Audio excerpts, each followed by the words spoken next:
Hello मेरे प्यारे बच्चों, मैं विराम फिजिक्स की क्लास 11 में आज न्यूटन के गति विषयक तृतीय नियम पर आधारित आंतरिक प्रश्न बताएंगे, जो आप एकदम उसको बहुत हाई फाई एनसीईआरटी का जो न्यूमेरिकल बहुत कठिन है सर, आपका आता है न्यूमेरिकल हमको बताइए, जो एनसीईआरटी बुक का है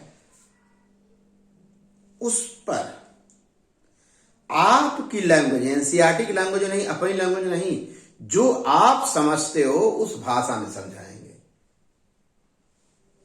वो लेक्चर नंबर 14 होगा। आइए, एनसीईआरटी बुक जो आपका है उसका एक न्यूमेरिकल मैं लेता हूं और आपको अच्छी तरह सिखाता हूं, जो आपके लिए बहुत उपयोगी है, एकदम सरल भाषा में, क्योंकि न्यूमेरिकल का जो एक हवा बना है उसको हमको न्यूट्रल करना है और आपको अच्छी तरह से न्यूमेरिकल के लिए एनर्जी देना है। आइए कैसे है, एक सवाल, एक प्रॉब्लम है प्यारे बच्चों। 40 किलोग्राम शहीद का कोई बंदर है, उसका द्रव्यमान, शहीद माने मास से है, बंदर है, उसका वजन 600 न्यूटन का अधिकतम तनाव सह सकने योग्य किसी रस्सी पर चढ़ता है। एक रस्सी है जो बंदर पकड़ कर चढ़ेगा और रस्सी सहन कितना करेगी? 600 न्यूटन बल का सहन करती है। 600 से अगर 601 भी हुआ, पॉइंट में भी हुआ, रस्सी क्या हो जाएगी? टूट जाएगी। चित्र बना है, बहुत ही सुंदर बंदर बनाए हैं, तो आप लोग प्रयास करिएगा और अच्छा बनाने का।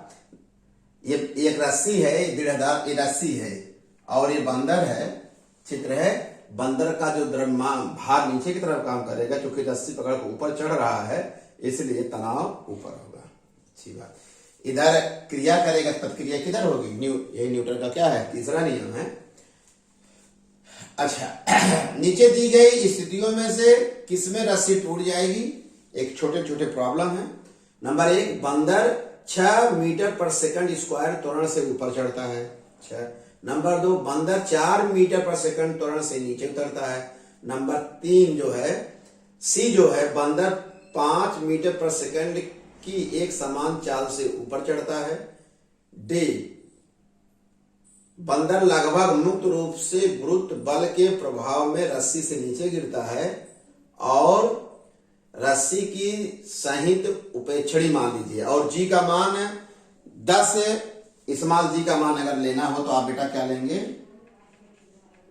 10 मीटर प्रति सेकंड स्क्वायर।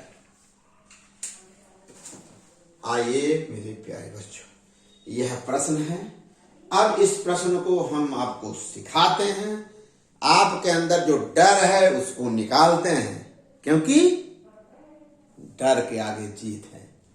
बहुत यह एक प्रॉब्लम से अगर आपको आप तक हम पहुंच गए, और निश्चित रूप से पहुंचूंगा, तो आप कई न्यूमेरिकल प्रॉब्लम कर लेंगे। और न्यूमेरिकल प्रॉब्लम नहीं, इस सवाल पर आधारित बहुत सारे ऐसे टॉपिक को समझने में, सीखने में बहुत ही सहायता मिलेगी। आइए जल्दी से सिखाते हैं। जो चित्र दिया गया है, और बेटा ये जो प्रॉब्लम है आपका, ये एनसीईआरटी बुक का प्रॉब्लम आंकिक प्रश्न में है, उसको देख लीजिएगा, वैसे हम लिख दिए हैं। अब ये बंदर है, ये डोरी का तला ऊपर काम कर रहा है, भार नीचे काम करेगा। जब बंदर चढ़ रहा है तो निश्चित रूप से डोरी का तनाव ऊपर है, भार क्रिया के बराबर प्रतिक्रिया है। अब क्या कर रहा है? पहला सवाल कह रहा है कि बंदर 6 मीटर पर सेकंड स्क्वायर के त्वरण से ऊपर चढ़ता है। अच्छी बात है। आइए अंगूठा छाप नियम बता दें, जिससे सब बच्चे सीख लें। कॉमन सेंस लगाइए, किताब में क्या लिखा है? कहते हैं सर जी समझे नहीं आता, हम समझा रहे, समझ में आएगा। क्योंकि जब बंदर ऊपर चढ़ रहा है तो निश्चित रूप से तनाव बल ऊपर काम करेगा, और जो उसका भार है तनाव बल से कम होगा। हाँ सर, अगर भार होगा तो बंदर नीचे चला आएगा। तो इसका मतलब है दोनों का दो बल, एक बल ऊपर और एक बल नीचे। अब जानते हैं बल सदिश राशि है, तो निश्चित रूप से ऊपर जा रहा था तो डोरी का तनाव mg से कुछ बड़ा होगा तभी तो ऊपर जाएगा।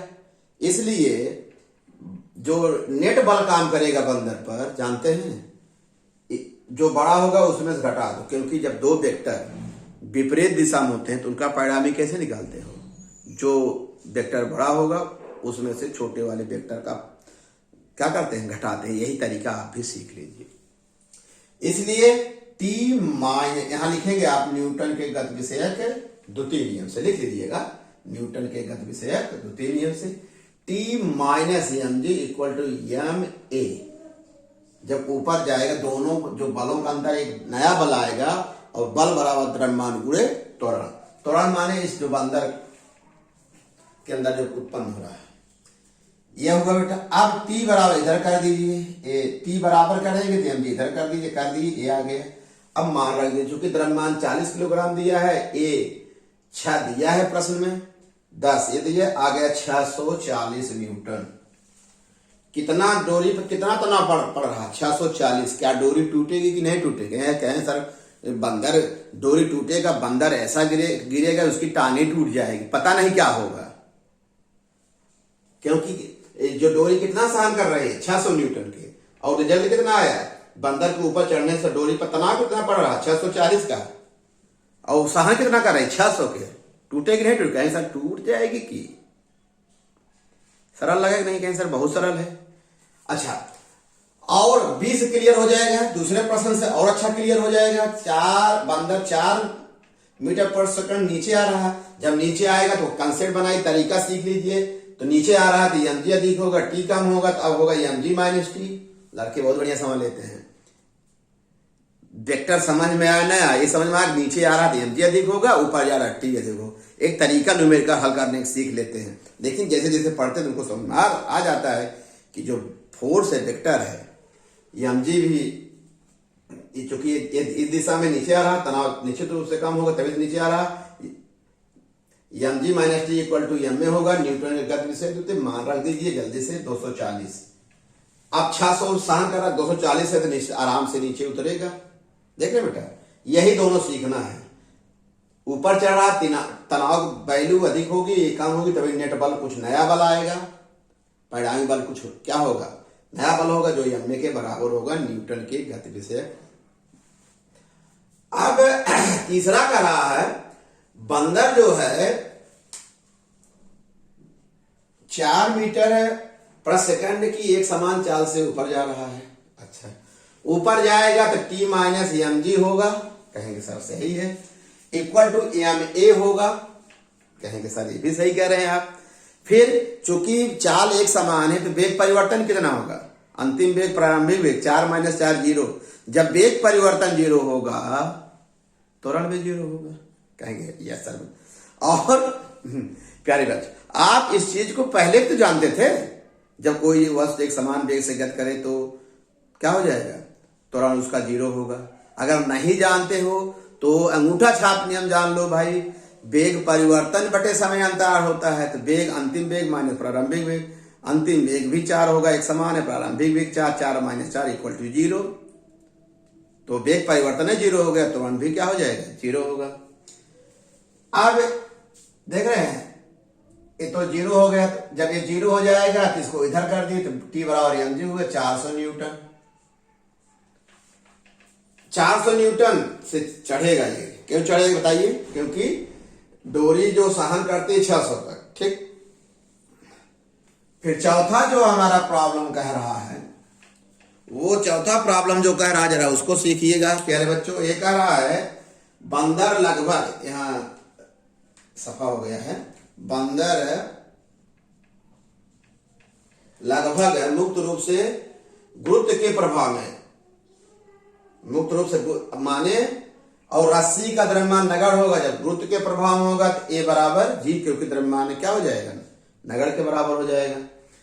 अब किधर आ रहा है? नीचे। जब नीचे आएगा तो आपको पता है नेट बल होगा M G minus T, Newton के गति विषय द्वितीय नियम से इक्वल टू एम ए, और ए जहां है वहां जी रख दो, डोरी का तनाव क्या हो जाएगा? 0 हो जाएगा। इसको सीख गए होंगे। आपके लैंग्वेज में हम सिखा रहे हैं, जो कमजोर बच्चे उनके लिए ऐसे प्रॉब्लम को सॉल्व करने के लिए आप सोच लीजिए कौन ऊपर आ रहा कौन नीचे, जिधर जाएगा उधर वाला बल बड़ा होगा, नीचे वाला कम होगा। ऐसे भी शुरू में समझने के लिए आप सीख लो प्यारे बच्चों। ये सवाल इतना इम्पोर्टेंट है कि जब हम आपको लिफ्ट की गति पढ़ाएंगे तब भी ये सवाल काफी सहायता प्रदान करेगा। काफी कुछ न्यूमेरिकल जो मिलेंगे इससे मिलेंगे, हो सकता है वो क्षैतिज में हो, ये वर्टिकल है, बस इतना ही रहेगा, लेकिन कंसेप्ट इसी से मिलेगा। आप देख रहे हैं इस सवाल जो एनसीईआरटी इसीलिए महत्वपूर्ण है क्योंकि उसके एक न्यूमेरिकल में कई न्यूमेरिकल समाहित रहते हैं। 16 की तरह तुम एक मारोगे तो हम 100 मारेंगे, हम एक बताएंगे तुम 100 सवाल लगा दोगे। यह कंसेप्ट है विराम का। ओके प्यारे बच्चों, मुझे विश्वास है कि न्यूमेरिकल अच्छी तरह से सीख लिए हो तो अधिक से अधिक देखो भाई, लोगों से कहो कि देखिए फिजिक्स न्यूमेरिकल अगर आप लेक्चर नंबर 14 देख लिए तो न्यूमेरिकल में कोई प्रॉब्लम नहीं होगी। ओके प्यारे बच्चों, धन्यवाद।